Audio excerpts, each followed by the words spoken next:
My wife stepped on something in the lake. The next day they found a body. A few years ago, when my daughter was a toddler, my wife and I used to take her to a nearby lake to picnic, swim, and just unwind. It was a peaceful spot, quiet, not too crowded, the kind of place where you could easily forget about the world for a while. One afternoon, after we'd finished eating, my wife decided to go for a quick swim while I stayed on the beach with our daughter. I watched her wade out into the water, the sun sparkling off the surface. A minute later, she suddenly stopped and turned to me, shouting something. At first, I couldn't make out what she said, but her expression was off. Then I heard her clearly. "I think I just stepped on someone's face." I froze for a second, thinking maybe she was joking.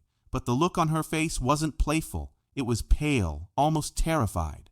She quickly started making her way back to the shore, her legs moving faster, like she couldn't get out of the water fast enough. When she got back to me, she was visibly shaken. She said that while she was swimming, her foot brushed against something soft, and at first she thought it was a rock or a weird patch of seaweed. But when she pressed her foot down, she felt the unmistakable shape of a face beneath the water, a nose, an eye socket. She swore she felt the hollow of the eye. I considered going in to check it out, but something stopped me. The unease in my gut, maybe. We decided to pack up and leave right after that.